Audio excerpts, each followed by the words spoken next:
Haste hapangni juda juda bedego khorok bridge-ar sebok sitok-mungno khobui মন্ত্রিসভানি কিসাসে কক চাপনি ককন সাউই খনারিকা মন্ত্রী সুশান্ত চৌধুরী তিনি কক তুমনে রইথুম বসাকা সাখাম বেদেগো খরক থামচিনি জুনিয়র ড্রাইভার অল বেদেগো খরক চি রেভিনিউ ইন্সপেক্টর তাই খরক দক অ্যাসিস্ট্যান্ট সার্ভে অফিসার সেবক সিতক জাগানো অবনকারে এসসি হামক্রাই বেদেগবাই নাইকলজাক হস্টেল শ্রীংনাই রকনি শালব্রুমনি স্টাইপেন খক চারচিনি সিমি বাংদি উই খক সারাখলাই কাহানি বসাকা আমাদের ৩২ জন ড্রাইভার নিয়োগ করা হবে, ১০ জন রেভিনিউ ইন্সপেক্টর নিয়োগ করা হবে। পাশাপাশি রেভিনিউ দপ্তরের অধীন assistant survey officer group B gazetted TPSC নিয়োগ করার সিদ্ধান্ত সেখানে গ্রহণ করা হয়েছে। ১০ জন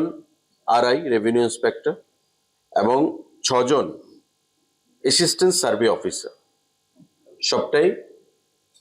টিপিএসসি মাধ্যমে নিয়োগ প্রক্রিয়া সম্পন্ন হবে। এসসি ওয়েলফেয়ার যে দপ্তর তপশিলি জাতি, সেই দপ্তরের অধীন যে আমাদের হোস্টেলগুলো রয়েছে তাতে প্রতিদিন এই হোস্টেলের মধ্যে যে ছাত্রছাত্রীরা থাকছে প্রতিদিন তাদের একটা স্টাইপেন্ড প্রদান করা হয় এবং সেই স্টাইপেন্ড বর্তমানে ৮০ টাকা করে প্রদান করা হয়, যে তাদের এই স্টাইপেন্ড ৮০ টাকা থেকে বৃদ্ধি করে ১০০ টাকা করা হবে।